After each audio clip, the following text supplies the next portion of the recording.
دابا للمره الثالثه وانا كنقول بسم الله الرحمن الرحيم. هاد العفاريت ما بغاوش يمشيو.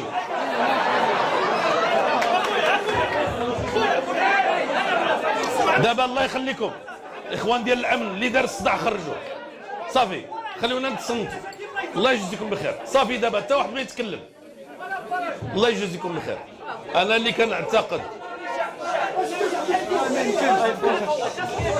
كنعتقد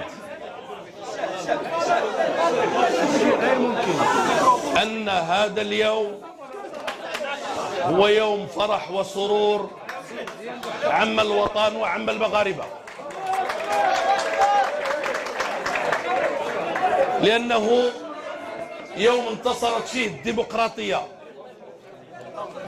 وظهرت فيه الأمور على حقيقتها. حزب العدالة والتنمية اليوم بعدما ترأس الحكومة ل5 سنوات،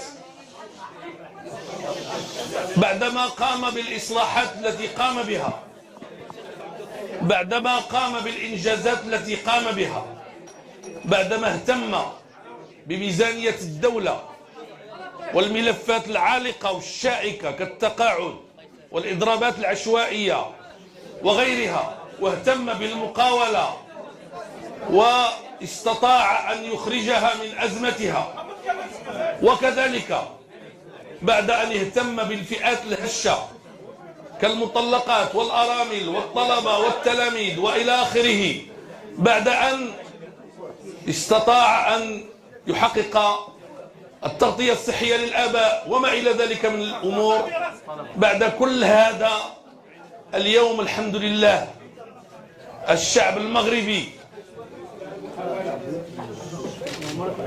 جاز حزب العدالة والتنمية بالتصويت لصالحه بكثافة.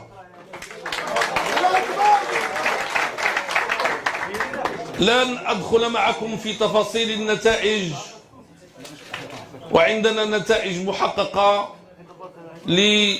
على الأقل نصف أظن الدوائر دون الدائرة المحلية، دون الدائرة الوطنية، ولكن وهي كلها إيجابية جدا.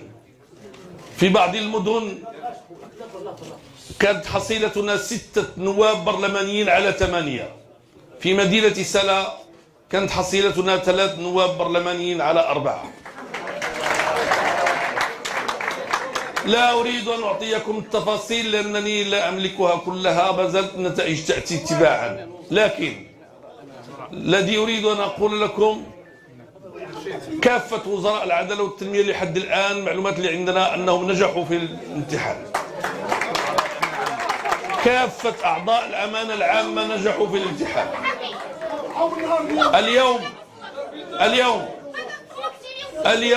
اليوم حزب العدالة والتنمية يثبت بأن الجدية والصدق والصراحة مع المواطن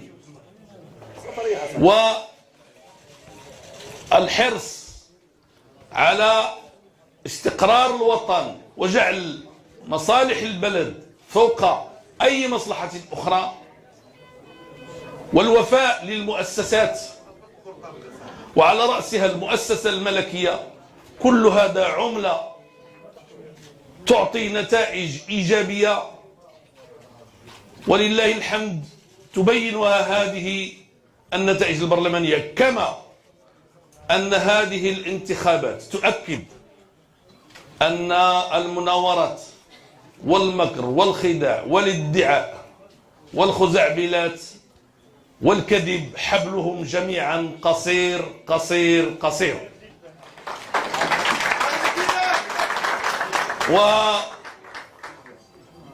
ولهذا فأظن أن هذه الانتخابات ستكون لها عواقب جد إيجابية على الوسط السياسي، حتى كل واحد يرى نفسه في المرآة ويحاول أن يصحح مساره وأن يخرج من منطق الاعتقاد بأن الشعب المغربي ما زال يثق في المناورات أو ينفع معه بضع دراهم أو يمكن أن يضغط عليه بأي طريقة كانت.